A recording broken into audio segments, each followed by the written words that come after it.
Hello everybody. There's going to be a few minutes of music till people get on. For your listening pleasure. So just hang in there. Invite people. Invite people to come and participate. Get some people on this stream. Just hang in there.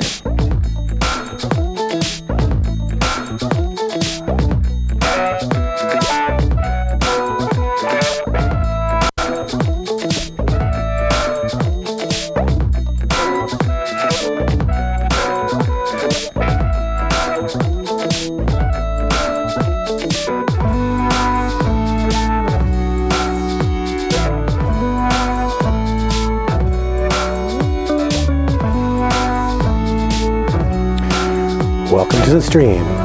Just getting going. Gonna do a few minutes of music. Some people don't like that, but best that you're here at the beginning. And if you join in late, you missed the beginning, you have to go way back to catch what was said in the very beginning. So we're just gonna play a little music, let some people join in. You can help us out. Share it out. Share the link to this live stream on YouTube of Mexican Crossing Lines. Share it on Facebook. Share it in emails. Share it by text. Just get people on. It's going to be a great show tonight. Looking forward to it. A little while longer. Hang in there, folks.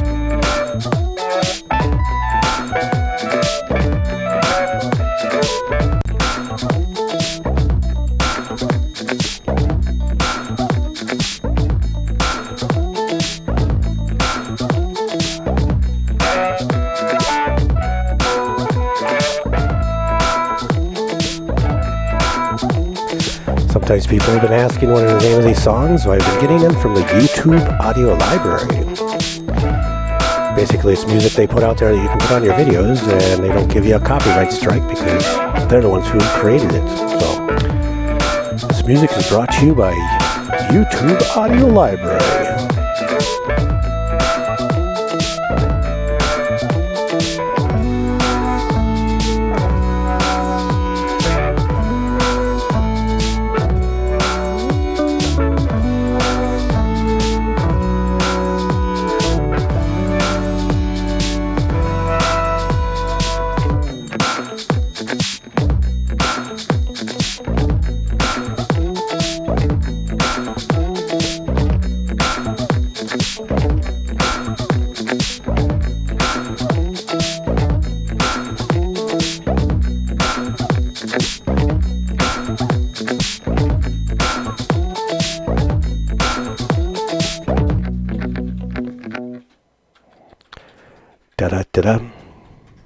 Welcome everyone to a Mexican Crossing Lines with your hosts Cindy Gomez-Schempp and Duke Gomez-Schempp.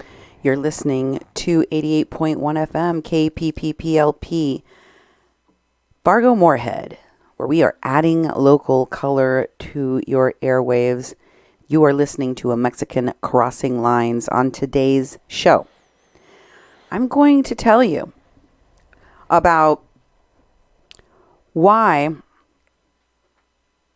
the American dream of the people within the caravan is now resting on the 2020 campaign of Bernie Sanders. The peculiar thing is that the Mexican people are comparing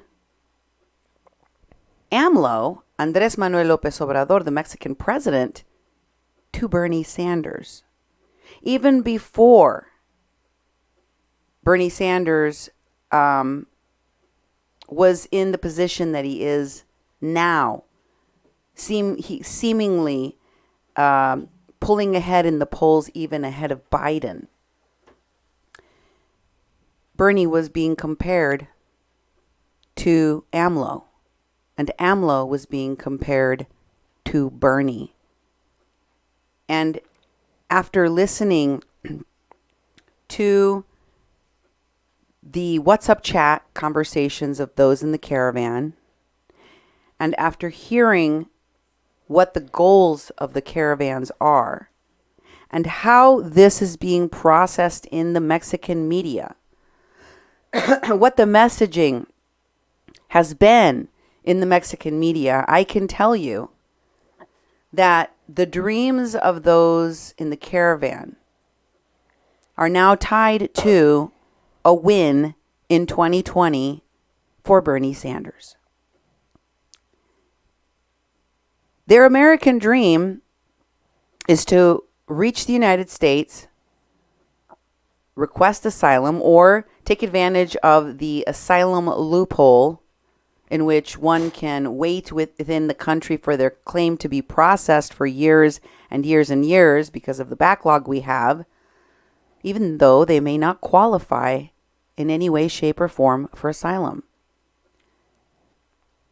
Ruthless, dare I say, unethical lawyers within this country who heretofore would never have taken cases unless they were meritorious cases of asylum claims are now advocating for everyone to sign up because it's everyone's right to claim asylum.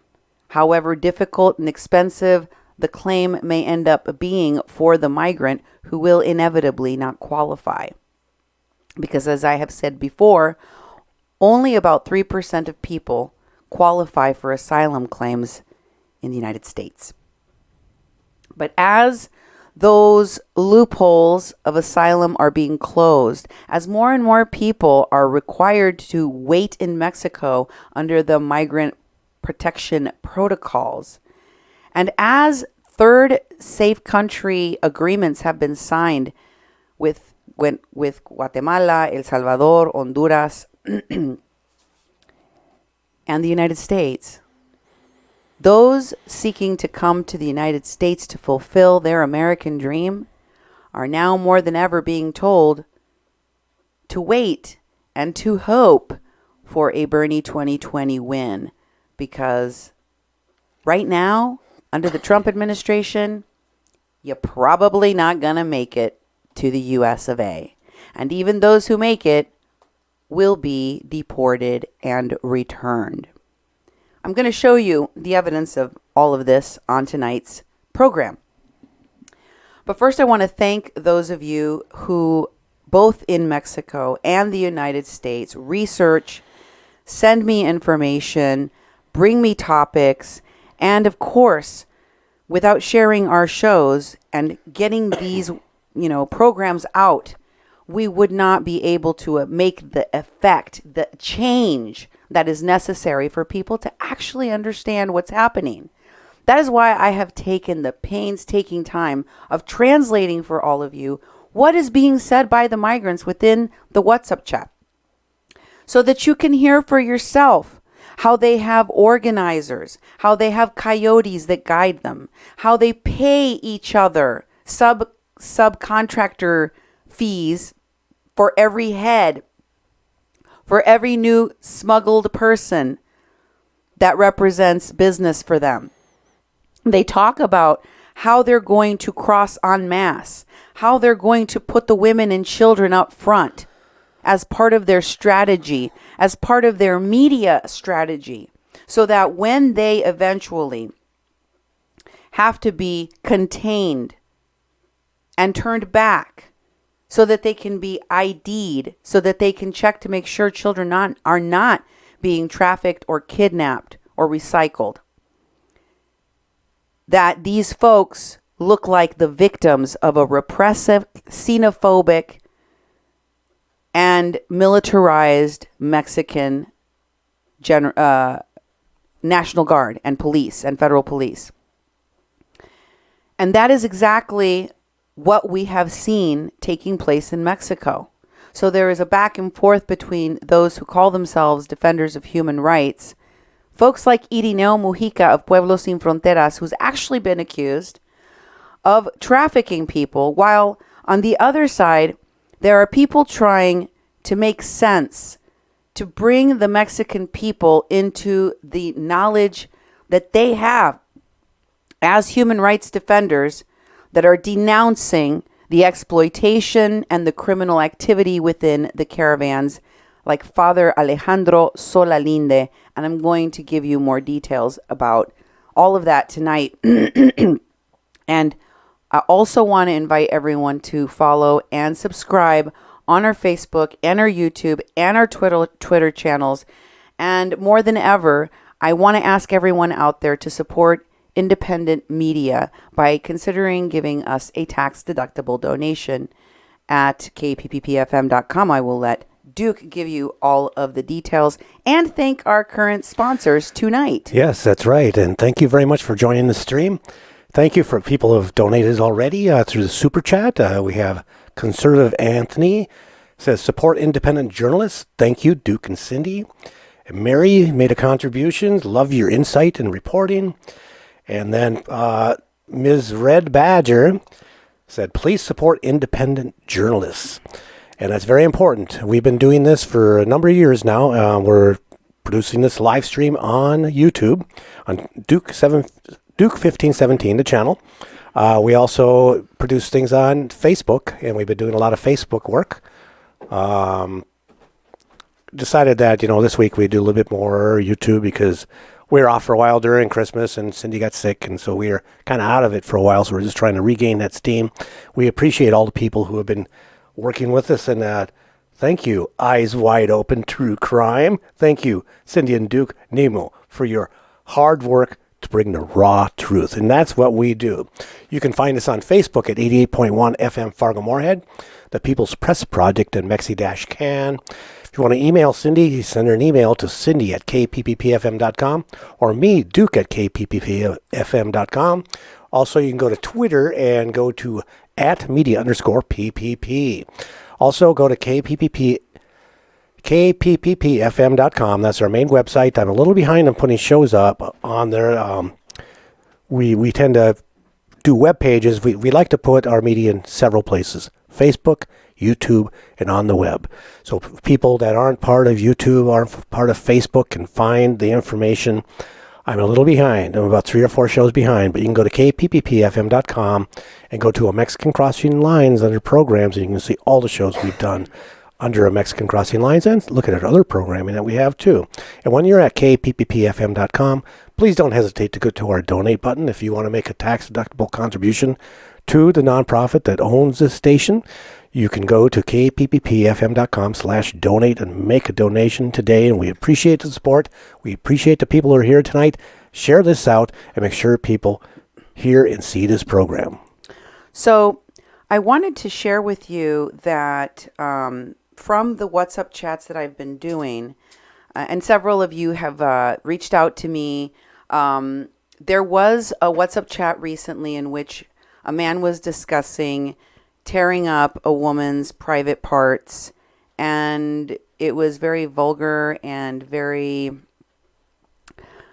violent, sounded non-consensual to me. I asked the question on my live stream, are they describing a rape here? It sounds like they're describing some form of non-consensual physical attack on a woman. And one of my followers who understands different dialects from different countries and knows more about the culture of the countries that some of these migrants, refugees, illegal, undocumented people, whatever you want to call them, are coming from, through countries of theirs, contacted me to have a conversation and to assure me that although it sounded very aggressive, it wasn't describing a rape. This was a Honduran man that was having sex or having a relationship with a Mexican woman, and was describing in this very vulgar and aggressive way how he was, quote unquote, ripping it up. And I'm not going to go into the details, but I just want to say that now, having been in multiple group chats for caravans that have already left and that are on their way from Honduras, from El Salvador, from Guatemala, from Nicaragua, and how they express themselves, I can tell you that besides openly discussing strategy, the fact that coyotes and smugglers are moving the people, the fact that the groups are infiltrated by American NGOs and groups from the United States that fund them, besides discussing human trafficking and the sale of people, besides talking about putting the children and the women in the front and having the men, kind of ensure that there is a violent clash, and that, talking about bringing weapons and fighting the federal authorities in Mexico, and next time bringing tear gas to the fight. They openly talk about sex. They frequently deposit pornographic images and videos. And I've had discussions with different people about why that goes on. But the fact that it does go on, and that it is common in groups known to be the main source of information and instructions for families and unaccompanied minors, to me, is beyond concerning. It is troubling. It is revolting. It feels like somebody should have some consequences for putting pornographic images in front of children.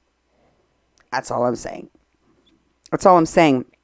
People should be held accountable for the kinds of things I've seen in these WhatsApp chats.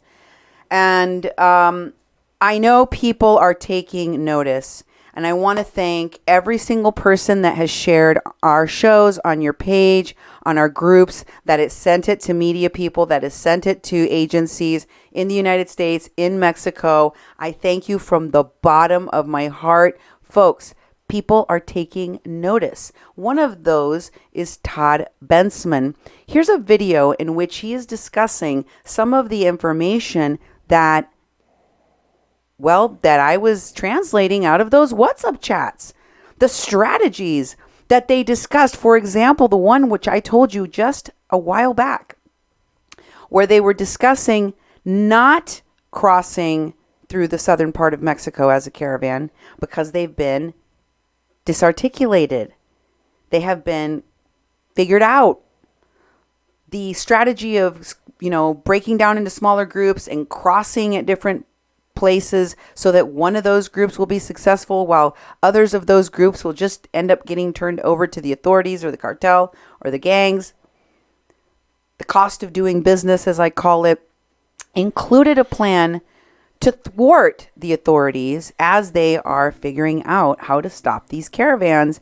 And it told the caravan members to instead disperse independently and get to Mexico City as a rendezvous point, and then become a caravan to choose what direction they're going to go north. Are they going to go to, Coahuila? Are they going to go over to Ciudad Juarez? Are they going to go to Matamoros? Are they going to go to Tijuana? What northern crossing point are they going to take off for?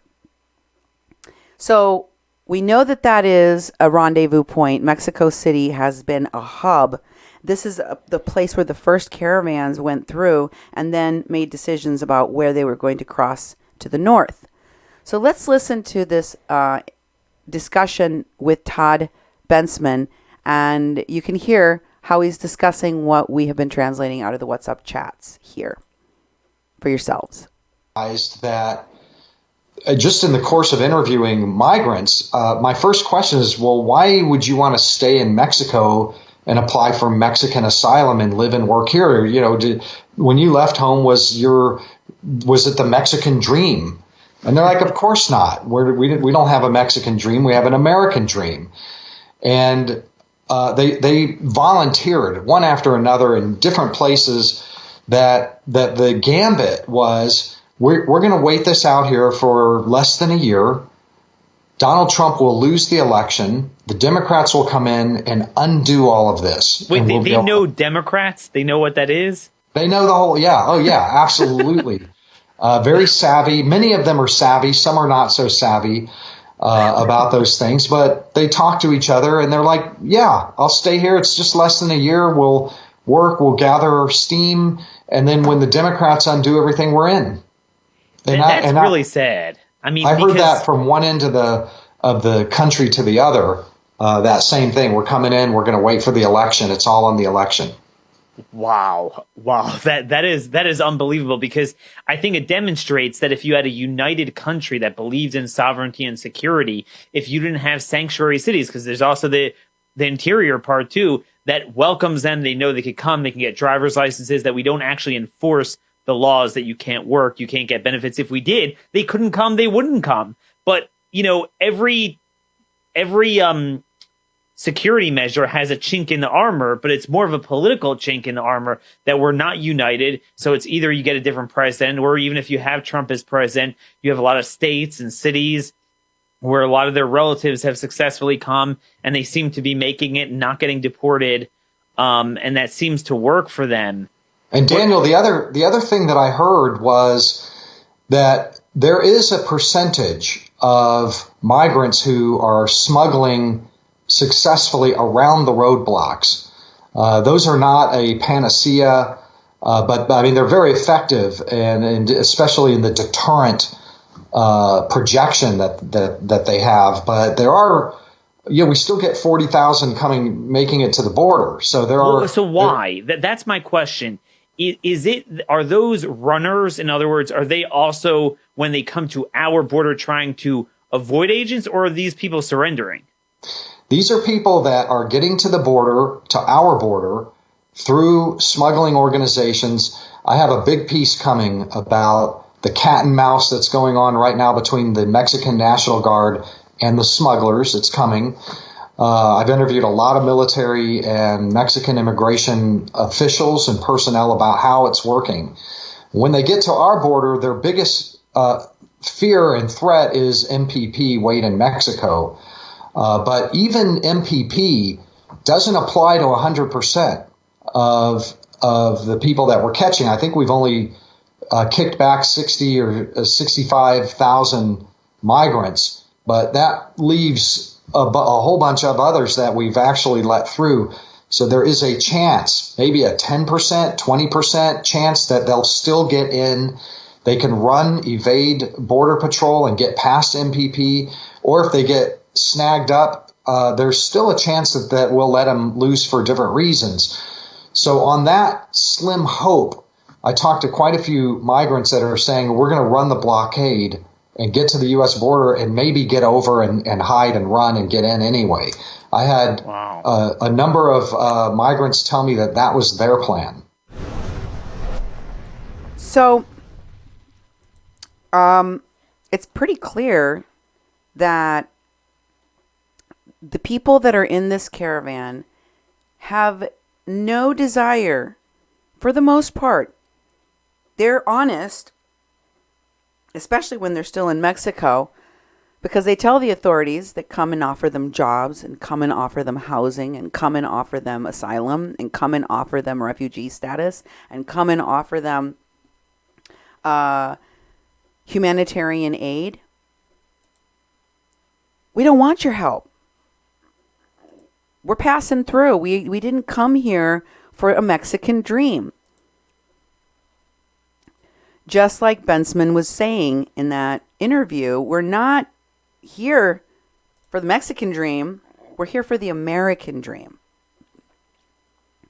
And a lot of folks who don't understand how this is being propagandized within the Mexican media, or that don't understand Spanish, so they can't really hear those conversations going on in WhatsApp chats. They have a hard time understanding the real context, which is why I think it's so important. I've been doing 2 shows a day now, because I'm doing a part of my day translating the WhatsApp chats and then breaking down the information and discussing it with you. And I want to also thank one of our other sponsors of tonight's show, Domingo Hernandez. He says, muchísimas gracias for what you do. Thank you. And back at you, and back at all of my Latino, Hispanic, Spanish-speaking listeners, because a lot of you have sent me messages thanking me for translating those WhatsApp chats for everyone else, because a lot of people in Mexico, they've been listening to and talking to these migrants in the caravan. They're listening to their words firsthand. They're joining these WhatsApp chats and giving them what for.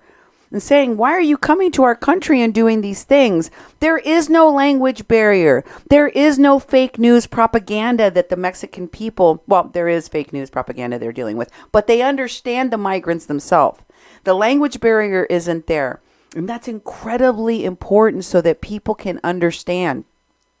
So that there's no spin on what they're listening to and what, when people have come and watched my show, one of the biggest things that they have told me after watching my show is, thank you, Cindy, because when I talk about this, now I have sources, proof.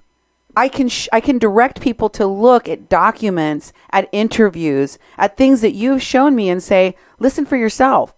This is what's going on.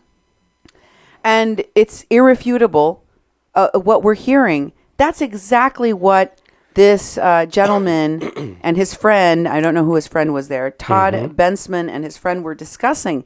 The fact that the migrants in the caravan may not be very well educated, come from a poor skill set. They're unskilled labor. That's why they're traveling out of their country to look for a better future, because they don't have the skills or the training in their education in their own country to get better jobs, to do more for themselves. So what do those folks know about American politics, and why are they relying on the Bernie Sanders campaign? Yeah, exactly. I wanted to mention that I was telling them to do it. These WhatsApp chats that Cindy's done. She's done 10 episodes. I created a playlist on YouTube at Duke 1517. Look for the WhatsApp playlist, and you can see all of them in one place because she's been doing them for the past couple weeks, almost every day. And it gets hard on just, kind of hunting and pecking to try to find those videos. So I have them all tagged to go into one playlist so you can find all those and listen to, 30 hours worth of analysis, translation, and this information is very important. And it's getting around. People are picking it up and they're using it and spreading it around, which they should. I realize that for some folks, listening to one of those whole Caravan translations or even some of my shows may be a little bit too much to digest. And the long form in which I do journalism, showing each piece of evidence, presenting you with the sources of information where I am getting this from so that you can make your own opinion, it may be a little tedious, but you can't say I didn't bring the receipts to the table. Mm-hmm. People can have a different opinion, and many do. In fact, there have been a lot of comments on other people's pages about our show, and even in the comments of our pages on YouTube, on Facebook, and everywhere else, telling us how horrible people that we are, how, a lot of name calling. But what you can't refute is the evidence that I brought. What you cannot say is that my translations are off. So, criticism and dislike aside, I think we're bringing you solid information for you to go off of. And I wanted to show that Todd Bensman also shared this retweet from Wells Blackerby saying that this was great reporting. He says, I've been listening to the Caravan WhatsApp chat. The Caravan leaving on the 31st plans to bring tear gas for the Mexican Guard. That was reported by yours truly on the WhatsApp chat video featured at Lisa Blacksberry Wells Twitter account. That's what I just reported a day ago, I think. Yep. It says the strategy is to enter in small groups and meet up in Mexico City to reform the Caravan to head up to the U.S. That's all of what I translated in that video. The videos I've been doing every single day. Todd Bensman retweets it and says, this one's shaping up to be bad. Todd, wait till you hear my latest one where they're calling the next one the Devil's Caravan. Exactly. Todd, the Devil's Caravan is on its way. And Todd goes on in his tweet to say, Mexico needs to gear up and hold its ground against this next caravan for this too. And then he puts a WashingtonTimes.com article. I don't know what that link was to, but I also wanted to share this text messages between Todd Bensman and a person that they are texting with about this WhatsApp conversation in the video. Todd says, I'm interested in getting access to the WhatsApp channels. Good work with that. By the way, I'm retweeting the heck out of you, which I will continue to do while I monitor the channels myself. Great. So there's our channel for the WhatsApp conversations. And I just want you to know I am so grateful y'all are listening and sharing this stuff. I couldn't ask for anything more, honestly, because it is getting out. And what Todd is saying is true. This has Campaign 2020 written all over it. And my prediction that Bernie was going to end up facing off with Trump in this campaign, just like they tried to do in 2016 and failed, and Trump won. Remember I said it was going to happen again? It's almost happened. It's almost here. And interestingly, this Bernie Sanders is very well known in Mexico, and it's part of Bernie's campaign. I want to share this video that they posted on Twitter for Bernie's campaign, in which, and pay attention folks, there is a person asking about DACA, and they're wearing a shirt, Me canso ganso, which is kind of a word play. It's an idiomatic phrase basically that says, you know, we'll get her done kind of a statement from AMLO. A get her done kind of statement, you know, can do attitude kind of statement that made AMLO famous in the first month or so of his presidency. And this man questioning Bernie is wearing a Mexican Me Canso Ganso t-shirt with the president's cartoon on the front. Check it out. Good afternoon, Bernie. My name is Sudel. I'm an actual current teacher myself, and I'm also an immigrant. And I used to be a DACA recipient. So as you know, as an immigrant, my question has to do with immigration. If in office, what steps will you take to ensure comprehensive immigration reform, the expansion of DACA and DAPA for parents, and the process of asylum seekers that are in the detention centers currently?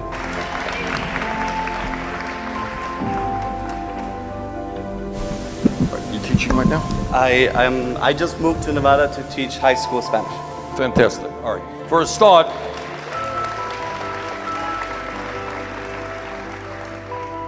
before we talk about immigration, thank you very much for being a teacher, because we need bright young people in the teaching profession. Thank you.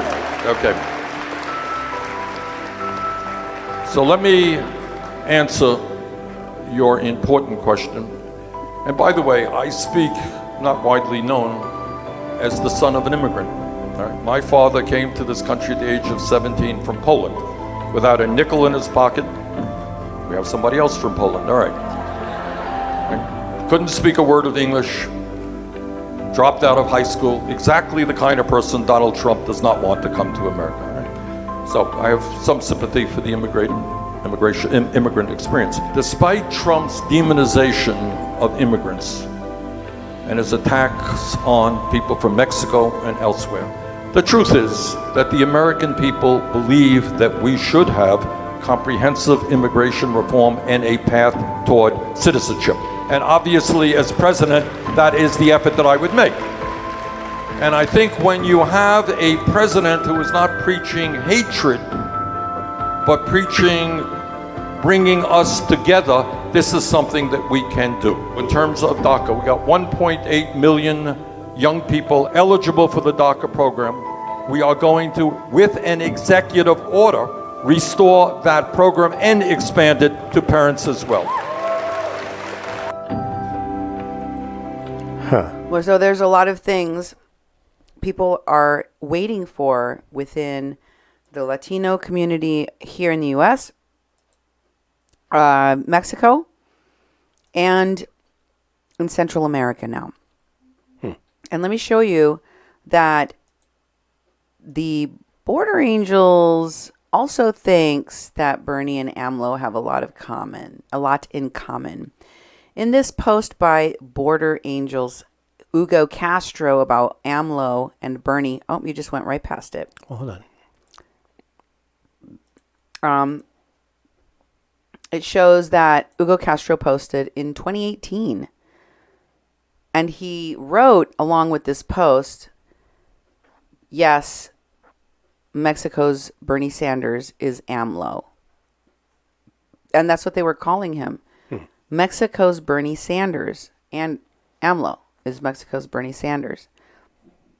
And that's quite insulting to a lot of Mexicans who know that Bernie Sanders is, kind of fractured the Democratic Party, has really been an attack on progressives, fractured the party, and is very, left-leaning socialist Democrat. So, Bernie support AMLO in the Democratic primaries. This was a headline for Mexican media, and they're using that very same video with the man asking about DACA wearing the Me Canso Ganso t-shirt with the AMLO cartoon on it. Okay. Bernie Sanders is supporting himself with AMLO in the Democratic primaries. Like AMLO's got his back. Like him and AMLO have a pact. Like he and AMLO are working on something together. Yeah, running mates. And all I'm saying is that's how this is being played in Mexico. This is how it's been played for a while now. This kind of rhetoric has been going on since 2018. What's new, and let me just show you, for example, that Jeremy Corbyn and Bernie Sanders both congratulated Mexico's president when he won. Bernie Sanders was in the news almost immediately talking about the migrant caravans. You've got the what are they called? The PAC, the AOC, Ilhan Omar. Oh yeah. The Squad, yeah. Squad. The pack. I always think of squat when I think of Yep. but it's hard to remember their name. But anyway, all of those people started talking about what was going on in Mexico and bashing, laterally oppressing the Mexican people. Hello? While they're championing the rights of Central Americans. It's really gross, racist, and laterally oppressive because they're basically going into a sovereign country, trampling on their constitution and on the rights of the Mexican people, stuffing their democratic socialist propaganda down the throats of the Mexicans and saying, do it our way or the highway. And now it seems very clear that the Mexican apparatus, the infrastructure, the underground railroad infrastructure, if you will, that migrants have used for all of these, decades, which is shelters, soup kitchens, churches, right? What kinds of government institutions are in place? Well, the INAMI, which is the Mexican Immigration Institute, is relatively new. They are both ICE and Immigration and Naturalization Services, which is now called something else. But they don't really have enforcement arm like ICE. They have the federal police, National Guard, municipal police working in tandem with each other, right? The equivalent of Homeland Security there, which would be like the security secretary or whatever, Olga Sanchez de Cordero, she's been telling people, don't worry, they're never going to make it north. The foreign secretary, the like equivalent to Mike Pompeo in Mexico, Marcelo Ebrard, he's been telling people, don't put tariffs on us. We're going to make sure that we bring the immigration numbers down. Don't worry about it. But what they're not telling you about Mexican politics and policy is what is being said about AMLO and his administration with regard to enforcement on keeping the caravans out, and how the clergy, that infrastructure, the churches, the underground railroad, as it were, in Mexico is fractured right now. I showed you the beginning of those fractures between Hugo Castro of the Border Angels and Father Alejandro Solalinde, how a lot of different entities like the Escalabrian nuns were also attacking Father Solalinde, how there were different, quote unquote, human rights defenders / managers of different shelters along this route who were also denouncing the National Guard and President AMLO, along with President AMLO's friend, Alejandro Solalinde. And I'm going to go through some of those interviews and some of these reports that are going on in Mexico, because you need to understand what they're really saying. At the end of this show, I'm going to play exclusive audio between one of these quote-unquote human rights defenders, who's been a human rights defender for a while, for many years, kind of like Irino Mujica is titled a human rights defender of the migrants, etc., and has been for many years.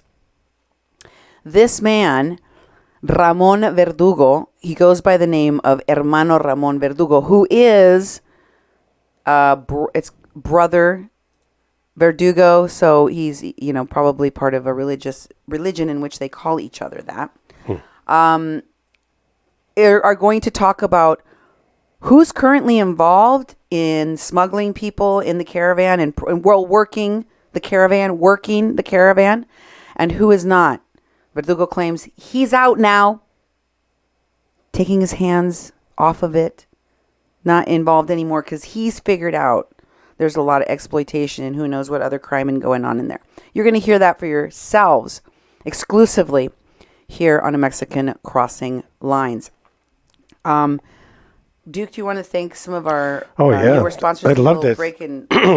You're laying out the information that's going to come next, and I don't want to interrupt you because I don't want to be all choppy, but really have to thank Mary Tando again. They did a second donation tonight, and she said, "You deserve recognition, and I predict we'll get more and more recognition." Well, thank you, Mary, and I hope so. This information needs to get out.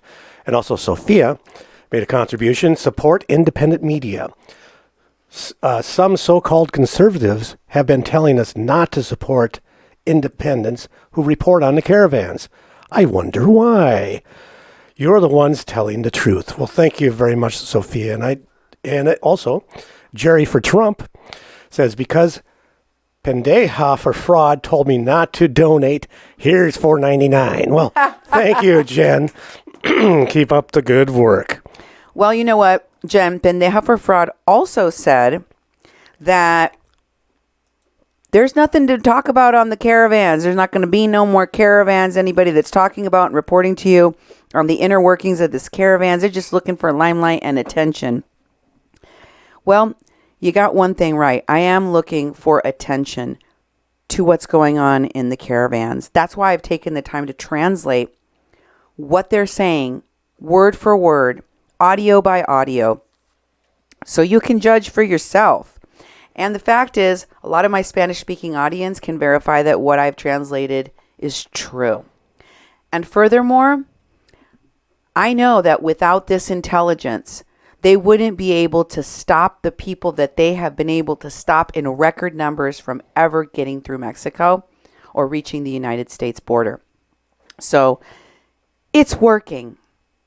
It's working. And the proof is in every single story that has come out about the numbers of people that are getting picked up and how they're getting their information to do it. This eye-opening interview that you're going to hear from is in the publication Proceso.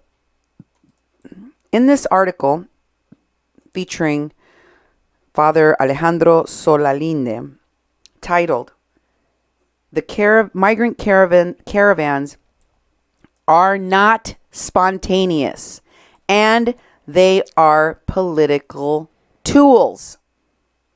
Yes, that is his quote. Solalinde has been saying this. Father Solalinde, who many of you saw interviewed by Oscar El Blue Ramirez Yeah. in Tijuana at an event for AMLO.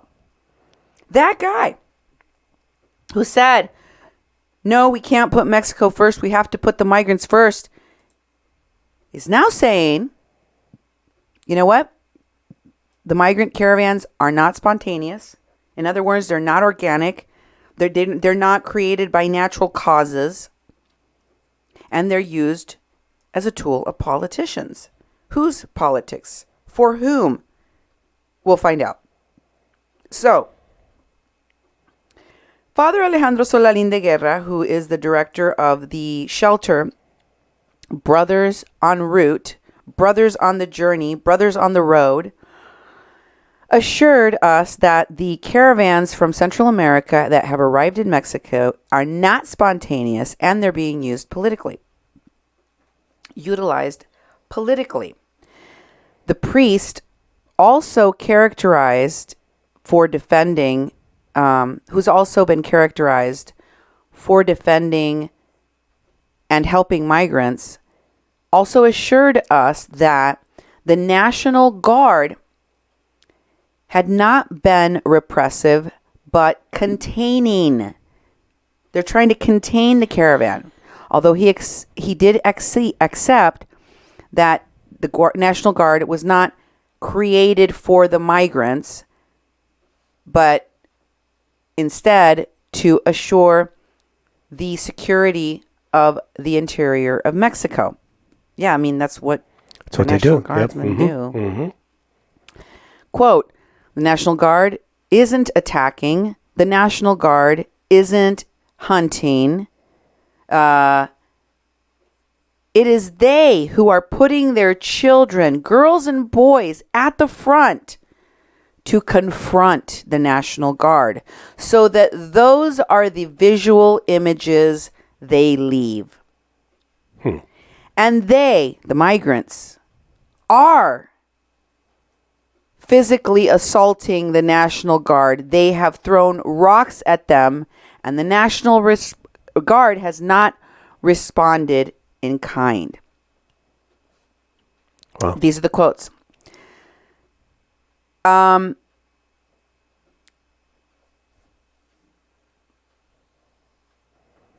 Here on the border city, the director of the shelter of Ixtepec, Oaxaca, affirmed that he knows how caravans operate and when they are spontaneous. A real caravan, he underlined, doesn't expose women, children, and vulnerable people. It doesn't put them in the front so that they can clash with the police. All the contrary. A real caravan protects them. So they're talking, this is still Father Solalinde, with the view from this border city, the director of the shelter from Ixtepec, Oaxaca, affirmed, and then the quote. And then it goes on to say, in this caravan we have now, he emphasized, they put the children, the families, in the front so that they will somehow have to confront the National Guardsmen. And even if the National Guardsmen aren't there to repress them, they have to act as a containment. Adding that quote, yes, that's what we see. And everyone talks a lot about those images. that you guys speak about, where you see, guardsmen clashing with women and children, and in their agreements, in their strategy meetings, they seek first to make the Mexican government and the National Guard look bad as oppressors. But also, they're doing a great job on behalf of the President Donald Trump of the United States, because indirectly, that is who they are helping. Unquote. Wow. Yeah. What you think about that? What have I been saying? How are these people who are so criminal just so open and blatant about what they're doing, and the leadership, many of whom are Americans, Antifa people from these anarchist, leftist organizations connected to violent Antifa groups, and the Democratic Socialists of America? How are they just letting their free flag fly and saying that they're there to help Bernie Sanders and blah, blah, blah?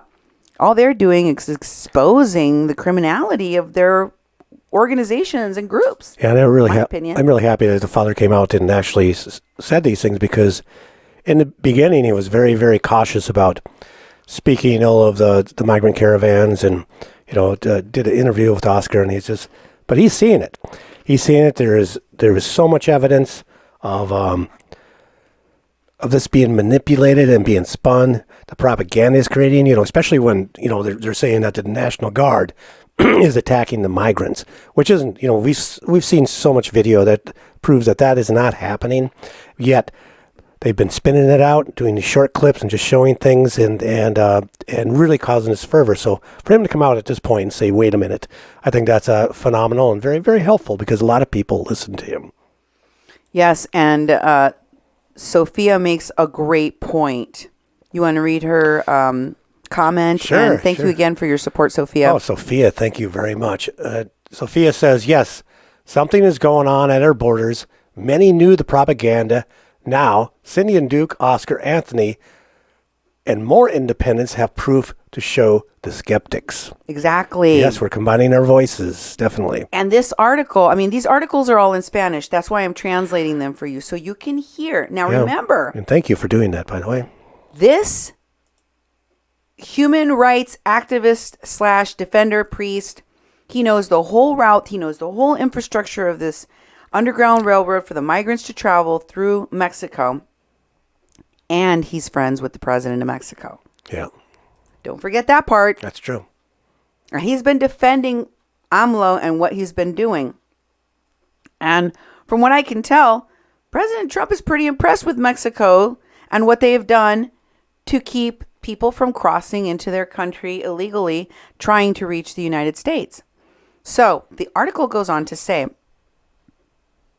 according to Father Solalinde, he can tell that this caravan is very well organized.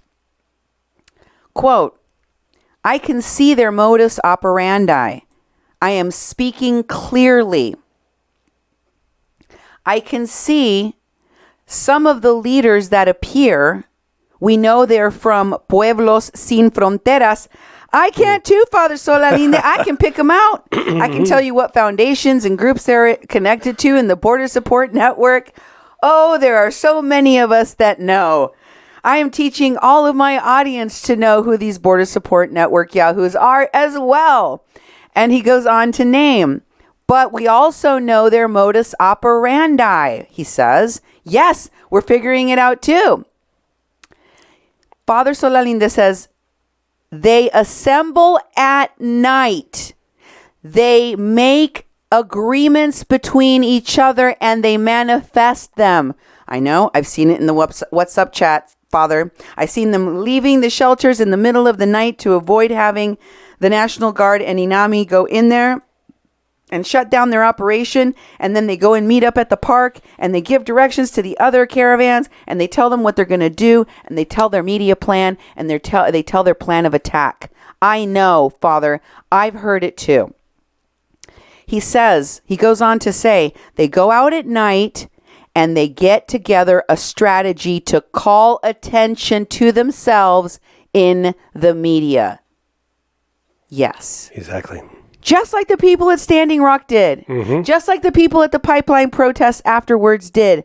I have seen this whole media strategy before. And hell, we've even showed you who the media propagandists within the Caravan right now are. We're showing you who they are. Nate Dennison. We have another comment from one of our supporters, Duke. Yeah, Ms. Red Badger made a contribution of $10. Cindy, Duke, and Nemo. Air America reinvented, making radio great again. Yes. Aw, man. Thank you very much. Nice compliment. And also, yes, we take these programs in, not all of them, some we can't. There's WhatsApp chats I haven't put on the radio because they're too full of too many swear words. And, we can't do that. The FCC still regulates language, our right for free speech. We have to be careful. But this show, as long as there's no swearing in it, or I don't have to edit too much, will probably be on the radio in the next day. And you know what? I try to do such a good job of keeping it clean and changing the words. And, I try to censor them along the way as I go, as I'm translating. But I really think it's important for people to see what they actually said as well. Yep, that's true. And I want to be faithful to the translation. So you can tell how vulgar and disgusting, how sick and perverted some of these messages are. Anyway, going on, the article goes on to say that in some fashion,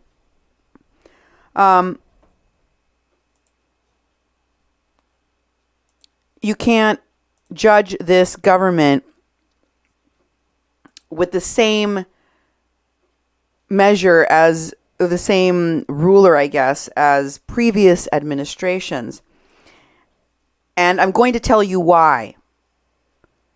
Solalinde was quoted as saying, I'm going to tell you why. The National Guard is completing a mission of securing the interior of the country. But we can also say, if the National Guard had been part of the previous administration, there would be a bunch of dead people right now. Yeah. Whoa! You hear what he's saying? Mm-hmm. He's like, yeah, National Guard, something we didn't have, just got it, just put it into use. Mm-hmm. We can't measure what AMLO's doing with the National Guard because there wasn't one before. Against any other administrations, because there wasn't one. Mm-hmm. But if there had been one, we know that Peña Nieto would probably have murdered a bunch of people. Mm-hmm. Just translating for y'all what he was meant to say. There would have been a bunch of dead people. The priest also manifested a worry because the migrants that reach all the way to the border of the United States and Mexico, that they would reach the border of the United States and Mexico, saying there is organized crime present. Furthermore, when they get to the U.S. and make their petition, they're going to be returned. Dozens of thousands are being returned. You are witnesses of that in Tijuana. Mm-hmm. We already know what's happening to a majority of the people that made it, that got in and requested their asylum, right? Right. And then he says, now, this is the important part, folks. Okay, wake everybody right now and tell them, pay attention to this part. This is not the time to come to the United States because this is an election year. Are you hearing this? Yeah. Mm-hmm. Because this is an election year.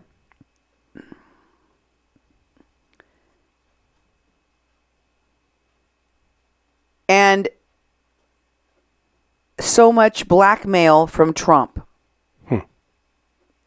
because this is an election year and so much blackmail from Trump. He goes on, quote, let's just suppose they make it to the United States. The government has been clear. Welcome. Here's the state. But he is going to respond. Who will respond? Will he respond? Sorry, I'm going to translate it as I go. But will he respond? How will he respond to those requests for asylum in the United States? The United States doesn't want you. So I say to you, he's speaking to the migrants. Don't leave your families. Don't humiliate them in that way. Don't go and knock on doors where you're being turned away, where no one wants you. But there is a great opportunity for Mexico so that you can stay for a time in Mexico for some months, or at least for this year. Try Mexico out. He begged. He asked. He petitioned. It's like, this is an election year, and we got a lot of pressure from Trump. It's not a good time to come. Yeah. Go home. Mm-hmm. He insisted to the migrants that they were being exploited, used, and that although it's not new, because migrants have always been a lucrative business, he said, I can see here in these caravans, in these new caravans, a very clear political intent. This is not spontaneous. It is organized and very strategically thought out. On the other hand, we were informed by the authorities of the National Institute of Mexican Immigration in Baja California, who were there, that they went there, to sign a collaboration agreement between governments. So, there is participation between the authorities working in Baja and working at the federal level. And now we will go, and I'm reading a lot in between the lines of what the pastor is saying, but there is more. In the Political Cat, there was a tweet that talked about, this is the tweet, the National Guard. Political Cat says, Father Solalinde assures people that there are hidden political interests behind the caravan, and he defends the work of the National Guard at the border. This is very shocking.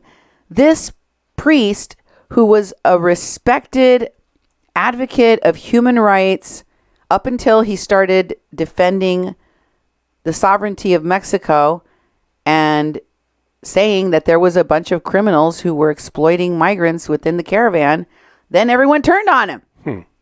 So let's go to the article that's linked there. And this article is part of Political Cat, and it says that the priest, is defending the National Guard.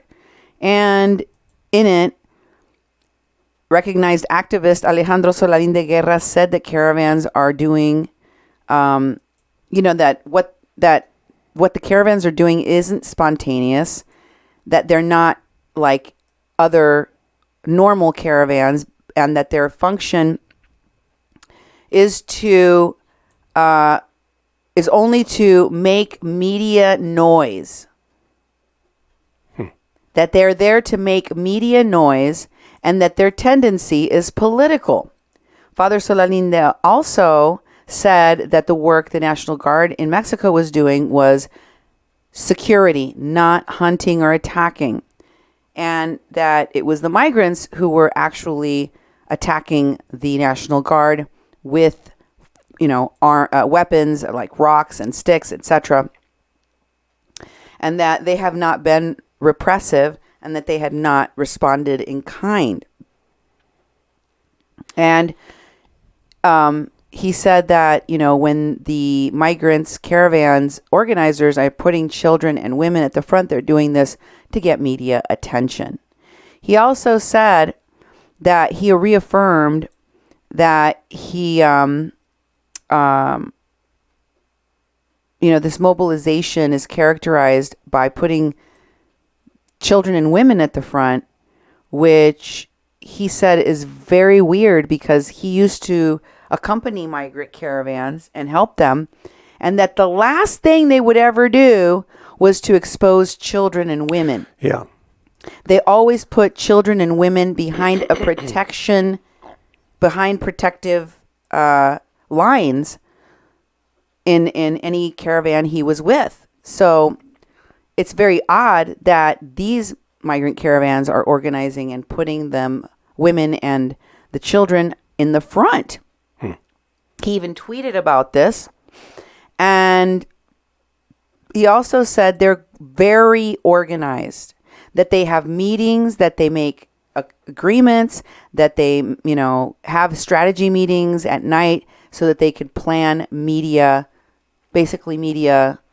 strategies. Media strategies. Mm-hmm. What do you think of that? Because that sounds like all of these things that organizers do. Oh, it is. It is being organized.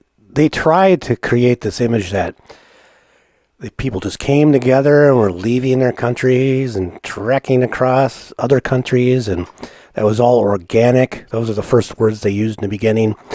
And we're looking at it going, is this? And we're seeing American activists involved, faketivists involved. And they're organizing strategies. They're using the media. I mean, this past 2 weeks with people rushing over the border and the doors closing, the gates closing on the gates they have at the different borders in southern Mexico, and all the people putting out misinformation that these migrants are being abused and rounded up and stuck in detention camps. That's what happens to them when they come to the United States, by the way. But they're saying that Mexico is doing this, and the National Guard is playing this role, and there's uniforms and shields and things like that.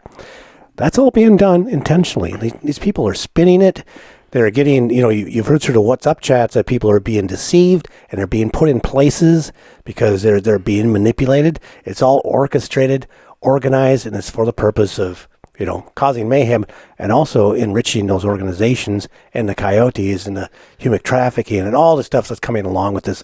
Lots of people are going to benefit from this, If you would have told me that a bunch of people would put themselves in harm's way in front of militarized police in North Dakota at a pipeline protest such that they got shot with water cannons and rubber bullets, and some of them even nearly lost their vision or limbs on their bodies just to get media attention and make the Morton County Police and the people of North Dakota look like racist jerks, I would have said hell to the no. It's not possible. Yeah. Who would mastermind such an evil plan? And then I met Mulaney Stoneman and Bill Renning Fisher. Exactly. And Francis Fisher. Yeah. And all of the people associated with Bernie Sanders' campaign. And then I realized how they do what they do. And it is effective. And yes, Father Solalinde is right. It is very well organized. And might I add, very well funded. Yeah. In this next article in El País, the headline says that on the topic of immigration, Lopez Obrador is doing what he can, not what he wants.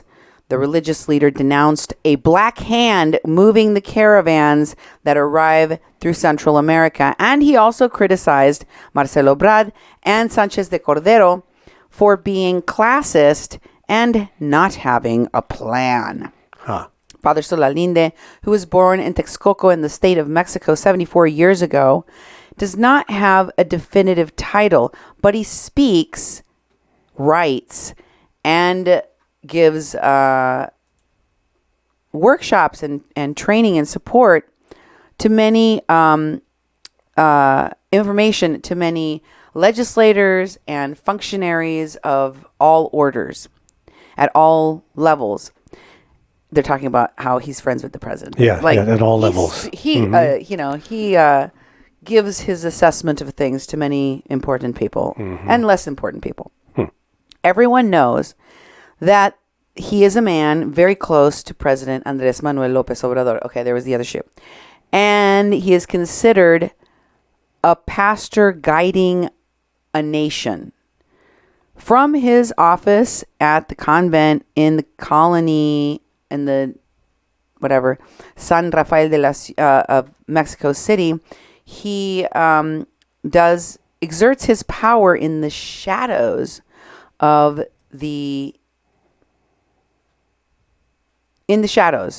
and offers results that are frustrating on the topic that he has dedicated his entire life to, Central American migration.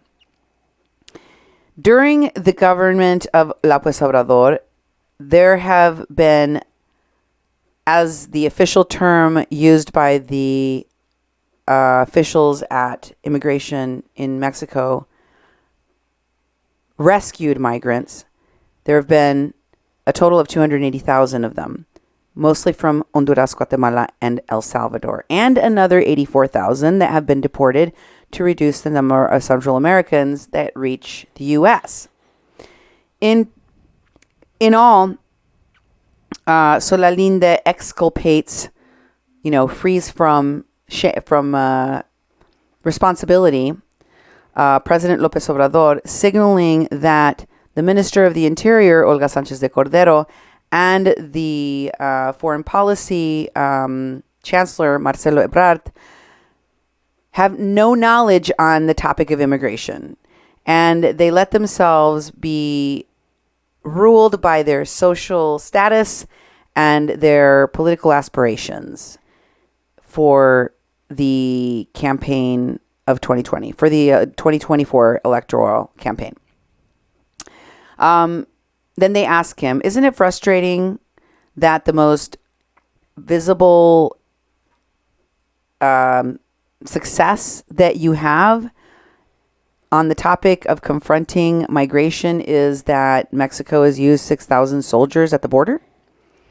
The response to that question was, well, we have to guard our southern border because drugs, people, and weapons are trafficked through it. In Mexico, we have our own internal security problem that we've inherited, and that only increases the danger at our southern border, especially with regard to what's coming in. Here in Mexico, we have our own cartels, and as far as my experience goes, they are the bloodiest of which are the mareros, who then turned into the operators or the administrators of the cartel Los Zetas. Immigrants and migration itself is a noble cause, but there are amongst those migrating very damaged, I don't want to say evil, but harmful, okay, very harmful youth that have been damaged since they were young and designed to kill. And we must have order at our southern border before things get out of hand. Wow. That's the quote. What do you think of that? Well, it's young people trained to kill in guerrilla armies. Yeah. This is typical of third world countries, though. Mm-hmm. And two is like, there's all this pushback that Mexico has armed soldiers, confronting the migrants, and it's like, to me, it's like, Of course, because they don't have walls. They have a gate, a fence, over a road. And they don't have, like the United States has border patrol, they have walls, they have barriers, they have all this sort of stuff. And they've had so many people coming through, and it's just mayhem. And as he's standing up for them, saying that they aren't there to be aggressors, they're there to be protectors. It's just the same sort of thing they did at Standing Rock, where the law enforcement came in, and then people made the law enforcement be the bullies and over militarized and all this stuff. And the law enforcement was like, we got a lot of crazy people, thousands and thousands of them amassed in this land that's not theirs, and taking over highways and taking over pipeline equipment and all these things. We need to do something. So it's like, it's the same ideas, some of the same people involved in doing this. Exactly. And, the fact that the United States or,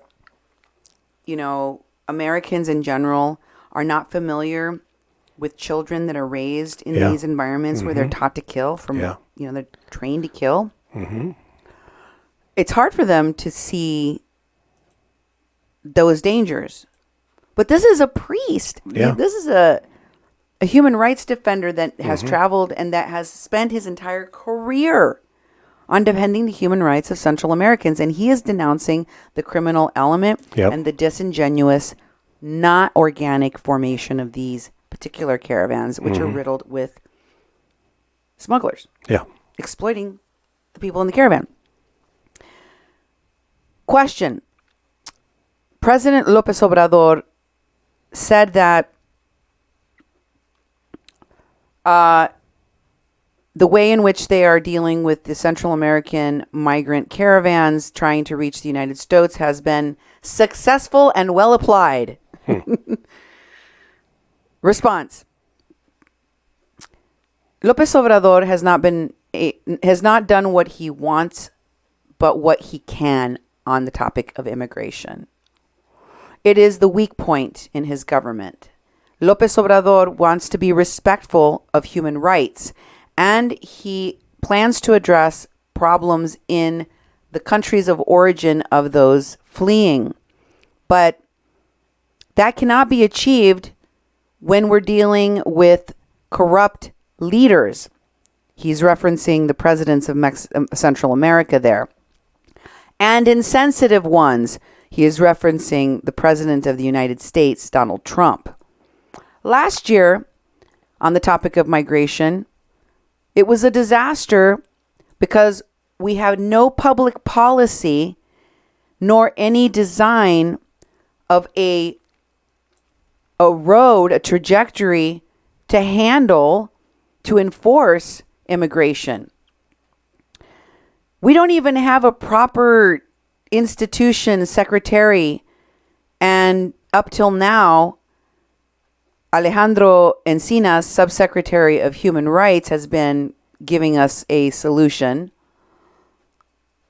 a haphazard or kind of jerry-rigged solution that really doesn't handle everything. And he can't, nor can anyone else, apparently. Question. National Institute of Immigration is under the military. That seems a little bit more than a weak point, don't you think? Response. Look, it's a transition. This year, we have to have a well-designed public policy on how we will integrate enforcement and with civil society, NGOs, nonprofits, churches, and migrantologists. Don't know what that is. I think it's scientists. Mm-hmm. And this is due to, cleaning house so that we can redesign what the National Immigration Institute will become. For now, at least, it no longer is a criminal institution, but an institution of a security apparatus that has become almost inoperable for the migrants and refugees because of its bureaucratization. So, which is currently riddled with red tape and almost unusable apparatus by the migrants themselves. They're paralyzed in their ability to emit documents because of their fears that handing over paperwork for residency will be used as a loophole within days to show up at the U.S. border in order to cross. Yep, how do you get around that? I don't know. We haven't been able to figure out this asylum loophole in the U.S. It's taken us a while, and we're just getting around to trying to do something about it and enforcing that stuff. And, woo, are we going to have a big problem to clean up in the meantime? Like, for years. Question. So, if President Lopez Obrador isn't responsible, then who is?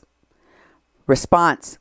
I met with the Secretary of Governance, Olga Sanchez de Cordero, 2 days after she had spoken to Trump in Washington, and she, because of her social and economic status, she's part of high society, she is designed to understand the north of our country but ignore its south. She, in fact, told Trump that he was right to demand an end to migration. And that's when I realized she didn't know anything about migration. After we received threats of tariffs imposed on us, Marcelo Ebrard, the chancellor, intervened and decided everything. This smells like blackmail from Trump, who is seeking re-election. But also, it feels like Ebrard is positioning himself on this topic. So for a bid in 2024. So everybody's doing it for the politics and for the appearances. This is fascinating to me, folks. Aren't you fascinated by what he's telling you? The inside story that he's telling you about what is going on in Mexico? Question. Are you admitting that Trump is directing migrant policy in Mexico? Answer. Lopez Obrador is pressured by Donald Trump, who is an unbalanced person. But I am witness to the fact that there's also a black hand of people and organizations who are organizing right now the Caravan all the way from Honduras, a new caravan whose dimensions we do not yet understand, the size of which we still lack comprehension on, is what he's saying. I do not dismiss the possibility that they could even be Trump's own people seeking to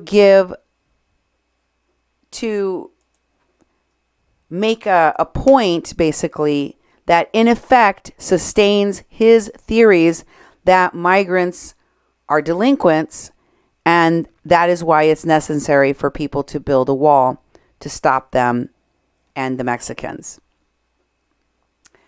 Now Guatemala and El Salvador are considered third safe countries, and it will not be easy that they will allow caravans to advance. But if they arrive here in Mexico, he's saying, they will be going through a trial by fire. Holy cow, the things he's saying. Yeah. Like every sentence, every word, chock full. He's admitting and saying, yes, there is criminal, basically black hand organizations organizing these caravans. They're not spontaneous. They're the ones moving people. Listen, because he's going to talk about money and other crimes right now. That's why I'm translating every bit of it for you. Question. Does the government have any responsibility? Does the past government have any responsibility for having given almost in an immediate fashion a bunch of legalized documentation that basically converted the people in the caravan all the way to the border with the United States. And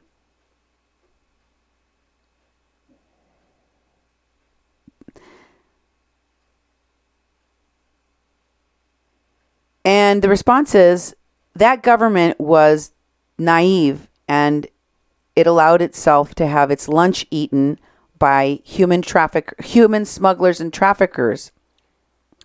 I saw the photographs myself with the trafficked people, the drugs carried by the migrants. No one could see those without clearance, registry, it's called, without having the proper file information and clearance. No one could see the stuff he's saying he looked at, the evidence he's speaking of. There were accusations there against Irineo Mujica, organizer for Pueblos Sin Fronteras. He's the director, who helps the organization, who helped organize various caravans, where he is charging a family $8,000 to take them north. They were Salvadorians. But moreover, I realized that migrants were moving wheelchairs with children, and instead of carrying just the kids, they also carried marijuana. Wow. He's witnessed the drug smuggling. In wheelchairs and baby carriages. Mm-hmm. That's what he says in here. Question or statement next to the next thing that the person interviewing says. Well, a judge disagreed and set him free. A judge disagreed and set him free. Response: they didn't put him in jail or prison because of social pressures and because we have corrupt judges. Oh yeah. Snap. Huh. He's like, look, I saw the evidence. I know Irineo. He's a criminal. These were crimes. He was extorting money from people. He's a human smuggler. I saw the trafficking of people, the weapons, the drugs, in baby carriages, in wheelchairs. I know everything, but a judge disagreed. Yeah, well, some judges are corrupt. Woo! He's like, yeah, I got an answer for you. Mm-hmm. And next question. Don't you think maybe they didn't have enough evidence? And response: yes, there was enough. Sí la había. Yes, there was, he says. Mm-hmm. There's plenty of evidence. But the judges refused to listen to the families. They recounted how they gave one of the leaders, the directors of this group, Pueblos Sin Fronteras, $8,000 in Tapachula, Chiapas, in the city of Tapachula in Chiapas, Mexico. Question: are you accusing nonprofit organizations, social organizations, to have shifted their focus with regard to migration? Because you used to defend migrants, and now you seem to work for Lopez Obrador, for the president. Yeah. Don't get it twisted. Oh, yeah. He says, don't get confused. But that's the equivalent if I was translating it for, our way of speaking. He responded, don't get it twisted. I work for Mexico, not for Lopez Obrador. Okay? Mm-hmm. I do what I do, which supports the president, which supports what I do is to support an honest president, which is very different than extorting money from migrants. Okay? It's like, look, I'm not helping the migrants because the people that claim to be helping the migrants are actually extorting money from them. So if you want to say I'm working for the president because I'm defending what he is doing because what he's doing is the right thing, and he has evidence to prove that these people are doing crime I feel okay with that. I'm not extorting money from migrants. Next question. What is the relationship between the Catholic Church and Lopez Obrador? Great question for Mexico. Response. Not a single cardinal has shown their support. If the hierarchy of the Catholic Church does not come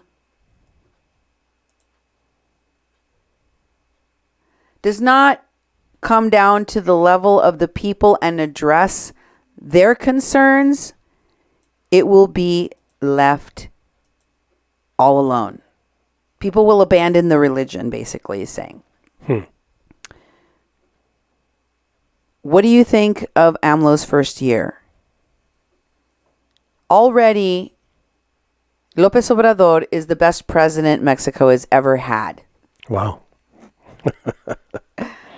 Meanwhile, politicians like Genaro Garcia Luna, the man I told you about who got arrested and who in Texas and who is caught on tape by our intelligence,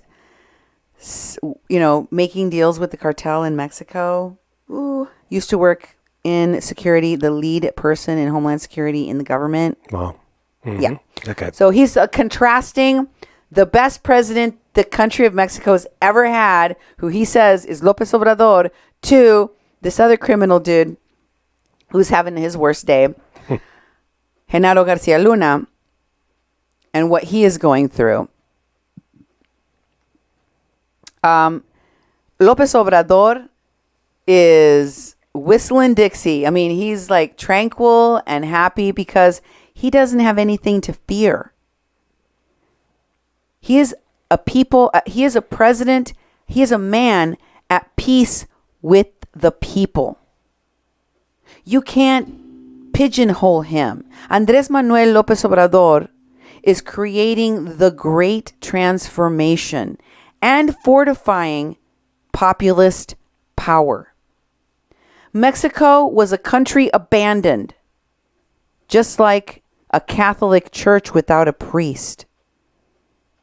But he, AMLO, is taking responsibility to be the guiding force for his country. That's the whole article. Wow. Very interesting, right? Incredibly interesting. So what he's denounced in that article was breathtaking. Yeah. He specifically talked about the details. This is all recent, folks.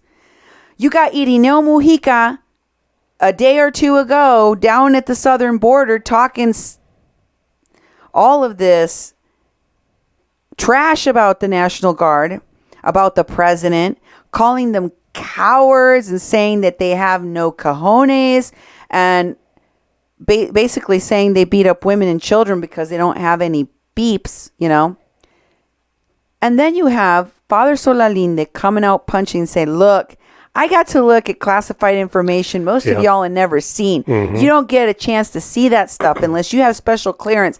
I've seen pictures. I've seen the drugs. I've seen the declarations. I know the accusations. I've traveled with the caravans. I know how they operate. This is crime. This is wrong. Wow.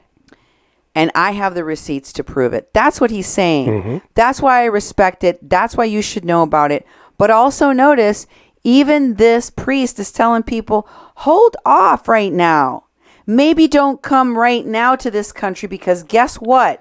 Not a good time. It's not a good time. Don't know what's going to happen. Lots of people think Bernie Sanders, who is like Mexico's AMLO, will be the next president. So why don't you wait until we get to that part? Because he's going to bring DACA back. He's going to open the borders. The Democratic Socialists are going to change everything. So even though you don't know nothing about American politics in the Caravan, you have folks who are leaders of human rights, even those that are defending the president of Mexico and the National Guard for what they're doing right now, who are saying Bernie 2020, maybe. And Bernie 2020 means everything will change. That is the fever-pitched dream right now. The Democrat dream that a lot of these people in the Caravan have. Did you know about that? Did you ever think about that? No. That the migrant caravan had a Democrat dream? No. They can't participate in our politics, but indirectly they are. And what happens beyond our southern border matters, folks.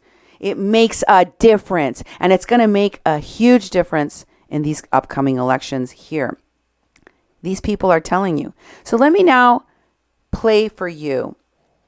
And let me just show you this tweet where people are criticizing Father Solalinde for not traveling with the current migrant caravan. There's a lot of people that don't want to get involved no more because they know that the caravan is directed, organized, and escorted by criminals. Because they know that there's all sorts of criminal activity, trafficking, drug use, and whatnot happening within those caravans. They cannot stomach defending the human rights, quote unquote, of the people that are committing crimes along the way while they flout our immigration policy and throw rocks at our agents in Mexico and kill people and do all sorts of horrible things. It's too hard.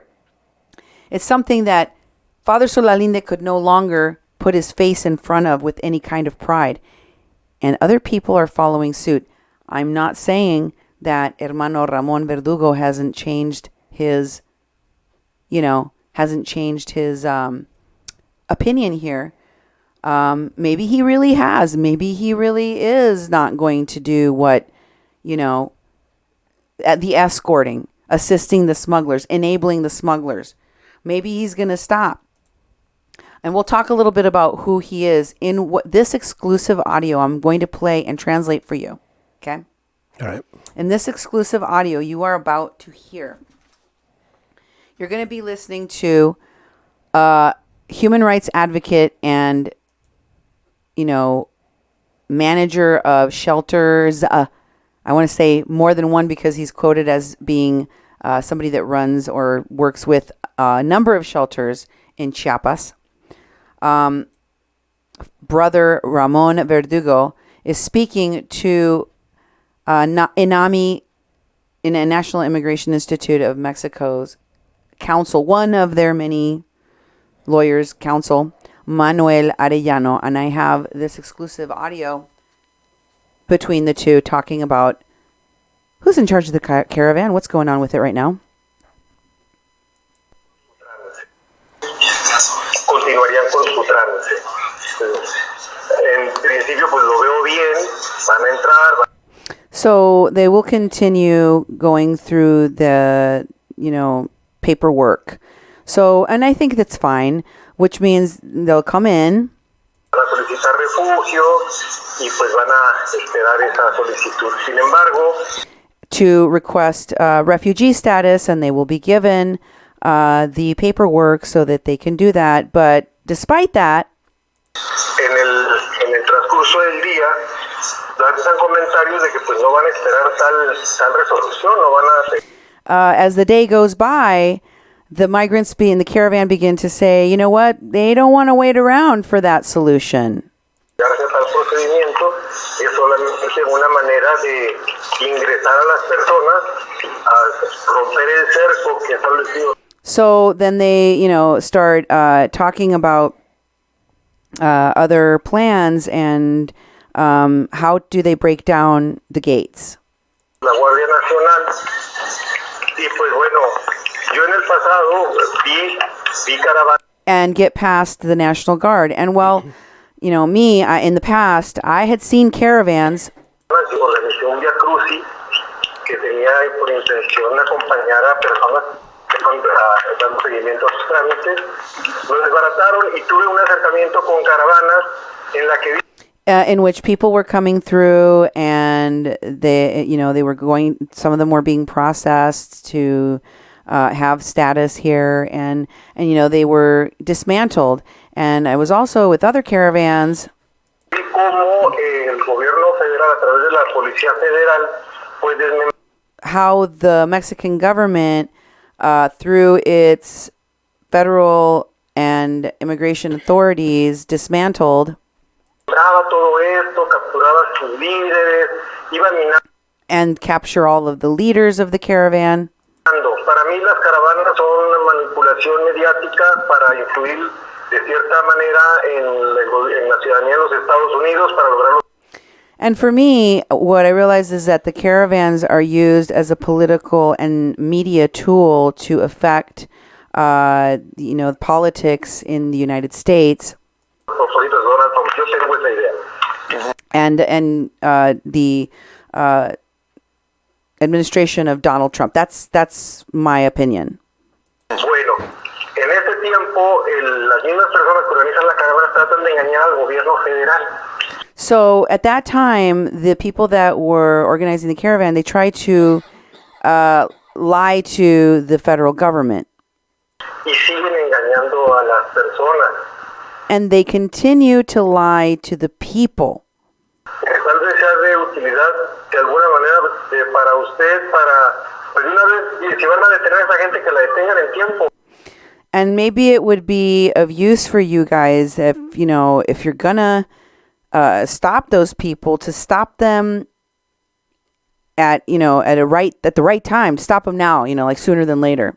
Que no los castiguen, que no los hagan caminar cientos de kilómetros. Don't punish them. Don't make them walk hundreds of kilometers. Para que al final lleguen a una detención y una deportación. Yadira, so that they end up going to a detention facility and then end up getting deported. Muy visceral con las personas, las asesina en condiciones infrahumanas con. It's better to be straight with the people. I mean, they're going to be in subhuman conditions. Falta de servicios y de recursos, entonces. And there's going to be a lack of resources and a lack of services. Pues nada más le participo esto con esa finalidad, ¿no? Si en su momento se va a llevar a cabo esto, primero que no. So I just wanted to convey that to you, and at some point this is going to happen. Estén engañados por parte de esa gente de Pueblos Sin Fronteras. Because they continue to be lied to by those people in Pueblos Sin Fronteras. Y segundo, si puede evitar el sufrimiento de la gente y si van a. And if you can avoid the people some suffering, hacer la detención de deportación en un futuro, pues la pueden hacer con tiempo sin que los engañen. If they're going to end up at the end of all of this getting deported, detained and deported anyway, you might as well save them the trouble. ¿Sí me explico? Oye, Ramón. Do you understand what I'm saying? And then Manuel says to him, hey, Ramón, he's speaking to Ramón Verdugo, brother Ramón Verdugo. ¿No crees tú que ahorita Pueblos Sin Fronteras ya quedó rebasado y son otros los que están caravanizando ahí? Don't you think that Pueblos Sin Fronteras is kind of taking a back seat, and there are others that are kind of leading the caravans now? Yo creo que todavía tiene una participación muy importante. I believe they still have a very important role. Ahorita, al parecer, alguien de Solalinde, dicen que es una persona de Solalinde, tomó el control. Right now, one of Solalinde's persons, I mean, at least they say it's one of his people, has taken control. Y tiene parte de la confianza de la gente de la caravana. And that person commands the trust of a part of the caravan. Pero con la oferta de regularización a través de la Comisión Mexicana de Refugiados. But now with this offer of getting legal status through the refugee program, Irineo tomó control de parte importante de esa caravana hoy. Irineo jumped right in and took a very important role in the caravan just today. ¿Y con un beneficio económico o cómo lo están viendo ustedes? Pues yo creo And with what kind of, like a financial goal, or how are you taking it? que hay gente con poder económico detrás de todo esto. Irineo Yeah, I mean, there's some people with economic power behind all of this, and no gasta indiscriminadamente, no le preocupa gastarse 1,000, 2,000 pesos, y para ser una persona con una organización solamente, pues debe de tener un proyecto, alguien que le apoye con ese tipo de yeah, I mean, I've seen him, it doesn't hurt him to throw $1,000-$2,000 around, and for the type of organization he has, he's got to have some kind of financial backing to do that. Pues en mi bolsa yo difícilmente voy a gastar 2,000, 3,000 pesos en copias y plumas, ¿no? And like me, I wouldn't, with great difficulty would I spend 2,000-3,000 pesos on pens and other, office supplies, and they both laugh, like, yeah, we don't have that kind of money. No sé cómo se financie I don't know how he finances himself. They're both laughing, ha ha ha. o quién lo financie. ¿Y tú qué Or who is financing him? participación tienes ahorita, Ramón?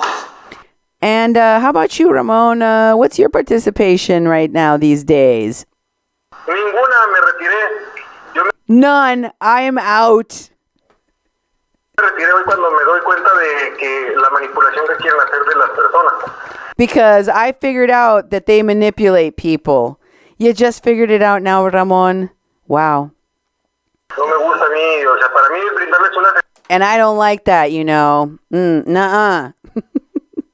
For me, he says, asesoría que ellos verdaderamente quisieran solicitar el reconocimiento de la condición de refugiados aquí en I want to help the people, like if they really want to stay here in Mexico and become refugees Tapachula y esperar in Tapachula and su procedimiento, pues qué bueno, ¿no? Yo sí stay at our shelters throughout the whole process of doing that, becoming refugees. Well, estaría presente en ello. La caravana I will help in that, arena, but Caravan, que tratamos de hacer nosotros en marzo del 2018, pues era con personas solicitantes de refugio cuyos trámites the Caravan that we did last March, and it was comprised of people that were requesting refugee status. habían sido rechazados. But they were all rejected as refugees. Sí, había personas en aquel entonces que tenían buenos casos ante la Comar. And, those were people that had good cases before the COMAR, which is the Mexican Agency of Refugee, blah, blah, blah. So basically they think this was very unjust, that they were all, denied. Que les fueron declinados. Nosotros suspendimos esa caravana porque nos montaron una de Irineo. Irineo quería participar. And, we suspended that caravan that we were going to do in March because Irineo did one instead. En la nuestra y sumar a su gente, pero él regularmente monta en esas caravanas migrantes económicos. And we were supposed to join up, his caravan and my caravan, but he has a bunch of economic migrants in his caravan. Coyotes y mareros y etcétera. And a bunch of gang members and coyotes and... Entonces nosotros pedíamos documentos de identidad para We started asking for identification papers. facilitarlos a la intención nuestra era, previo a la salida de la caravana, facilitarlos a la fiscalía, pues para de alguna manera. So, we could, before we even left as a caravan, we could take him over to the Attorney General's office and, El migrante que iba a participar de la caravana supiera que iban a ser verificados sus antecedentes criminales. That we were going to check back criminal backgrounds for people that were traveling in the caravan, so that everybody that was joining the caravan knew that they were going to be safe. Sí, y con esto pues llevar cierta seguridad para con las personas que iban con nosotros. Desde entonces y para acá yo no he participado personalmente. Since then and ongoing till now, I haven't participated. De caravanas, excepto la que se trató de llevar a cabo en marzo, abril del año pasado con... Except for the one that I told you that we were going to do on March or April of last year. Cubanos a quienes les negaban la orden de salida o salvoconducto, como ellos lo conocían. The ones that were denied, the Cubans that were denied free passage or, travel papers as they described them. En ese tiempo, mande. Oye, y de Solalinde, ¿quién es? ¿No es un tipo delgado, alto? The person that you mentioned that is supposedly working for Solalinde on behalf of Solalinde, he's like a tall, lanky guy? Así es, un tipo alto, delgado, güero que se hace... Yeah, tall, light-skinned, güero. He said güero, could be a white guy, because he said güero. Tall, lanky, white guy. Llamar el flaco. Called the skinny. They call him the skinny. El flaco. ¿Quién sabe quién sea? ¿No lo identificas tú con el nombre?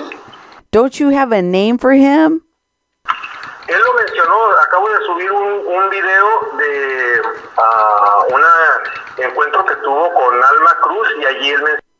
Yeah, I knew it. I just uploaded a video where he's talking to Alma Cruz in which Menciona su nombre completo, lo acabo de subir a Facebook. he says his full name. I just uploaded it to Facebook. Lo busco y se lo mando en un WhatsApp. Órale, pues, está bien. Y si I'm going to look for it and send it to you on a WhatsApp chat, okay? quieres, al rato hablamos del tema de asistir a los que solicitaron refugio, ¿no? Claro que sí, con gusto. Órale, pues, te mando Dios un abrazo. bendiga, licenciado Arellano. Gracias, hasta luego. Whoa. Okay. That, folks, is exclusive content that a lawyer, counsel for the National Institute of Migration in Mexico, that I was able to get, talking to this man who is a human rights advocate, quote unquote, in Mexico, has been, runs a bunch of shelters in the state of Chiapas, and who has been giving this information, questioned by this immigration attorney. Incredible, right? Mm-hmm. What he said about who's doing what, what they know.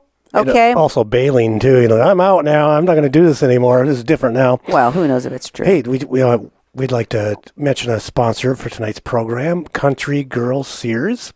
Woohoo! Made a huge contribution. And thank you, Duke and Cindy, for working so hard. Love our independent journalists. Well, thank you very much. Very much appreciated. I love you too. I love you right back. I think this information is so interesting. I am an investigative journalist, so I get really excited when I get information that I'm not seeing other places. You're getting that here tonight, folks. It was hard for me to get this audio, but I am and to translate exactly word for word what this guy is saying. But it's so important for you to know who he is. I'm just going to show you a little bit more, okay? Hogar para Migrantes is the name of the migrant shelter run by this Ramon Verdugo. It's called Hogar para Migrantes. You passed it a long time ago. Way down right there, where you were at next to the audio that we just heard. Hogar para Migrantes is the address, and it is indeed in Tapachula, Chiapas, as you can see from the address there. This is from their website, and he is a part of the organization called Everything for Them. Todo para Ellos has a What We Do section. It says, check out what we do, and it has like 4 stock photos. If you scroll down there, you'll see all 5 of their stock photos that they put on this page. These are just stock photos. It's not even done yet. Okay. It's like somebody has a bowl of soup in their hand. A person hands someone vaguely brown-looking an apple. I didn't individually grab all of these for you, but I'm just telling you how stock and generic this page is. Yep.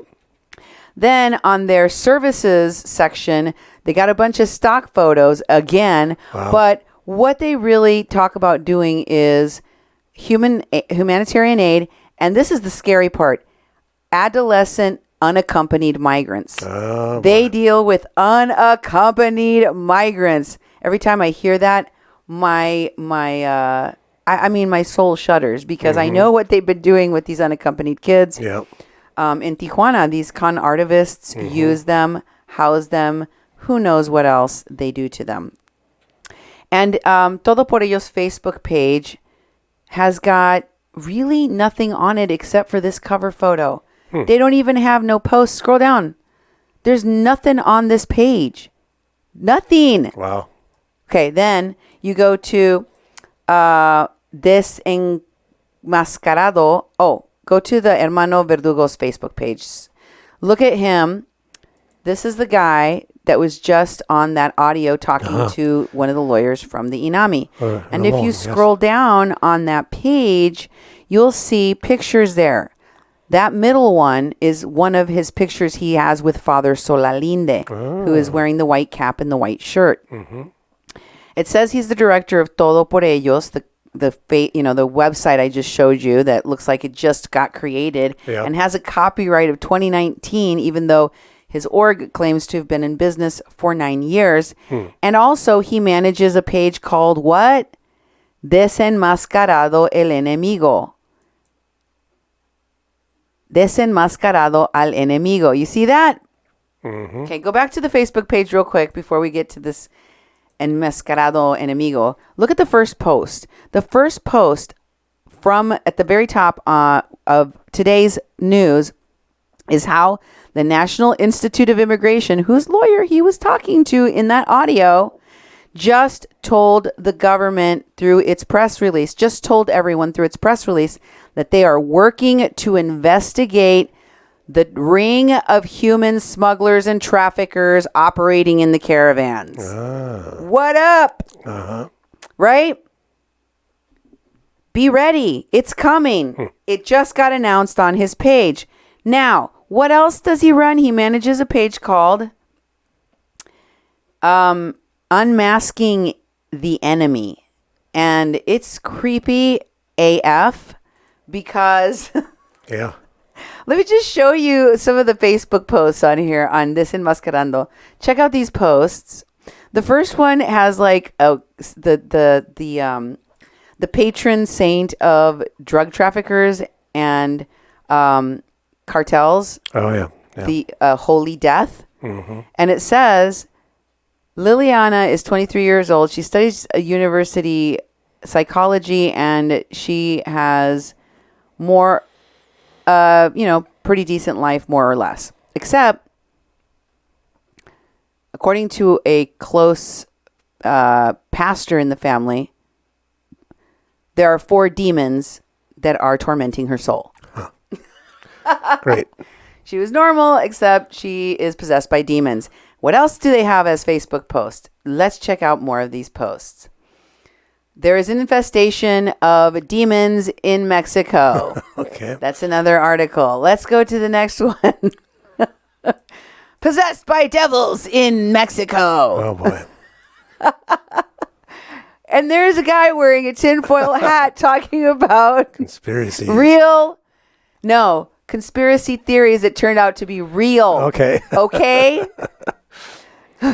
Keep going. There's more craziness. There's the I on the dollar bill, and it says the Declaration of Human Rights, Article 19. Every individual has a right to free expression. This right includes the right to not be, stopped from having an opinion, to be able to receive or investigate information and diffuse it without limitations or borders, any way of expression. Blah blah blah. If you scroll down, it says. The plan that will destroy your family. Oh, boy. And then if you scroll down, even more, it's got the China-Russia initiative for new world order that nobody knows about.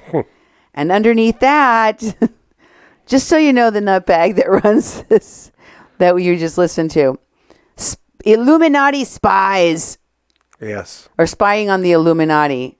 Okay, I thought we'd just all get a kick out of knowing what's on his page, but I also wanted to share this article in which the one of the shelters that he runs for children, the children one, in 2017, I believe, is the date on this article, isn't it? Oh no, excuse me, 2019, November of 2019, when the Antifa con-artivists were last speaking about their interactions with the Africans in Tapachula. This guy had this shelter shut down by the police.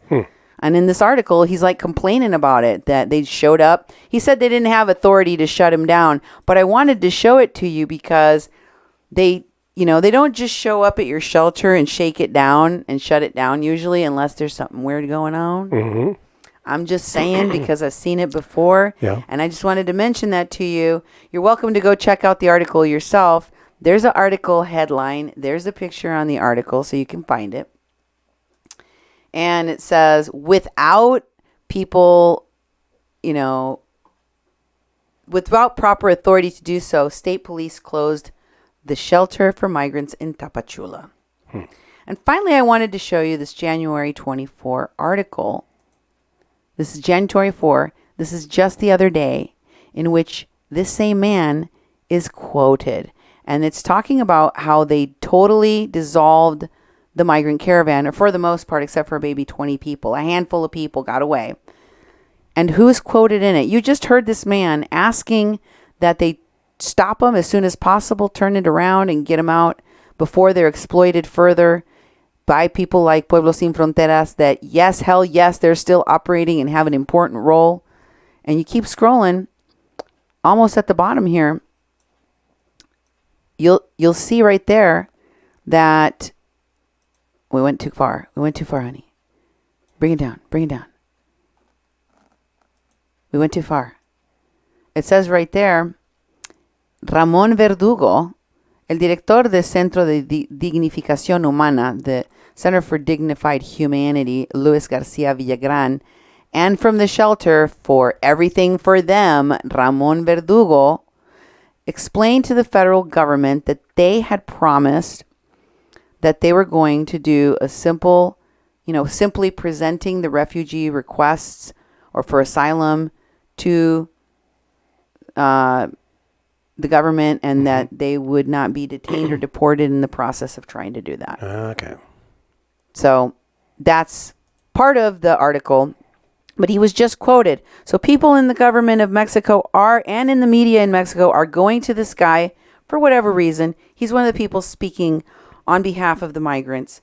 And you just heard on exclusive audio here, Pueblos Sin Fronteras is still operating and plays an important leadership role. Mm-hmm. So the people that are American activists, the Antifa smugglers that are operating with them, they're working under Pueblos Sin Fronteras. And we're going to be uncovering more of the modus operandi of these caravans and translating more of what they're saying from their WhatsApp chat here on A Mexican Crossing Lines with your hosts, Cindy Gomez-Schempp and Duke Gomez-Schempp. As always, many blessings and good evening.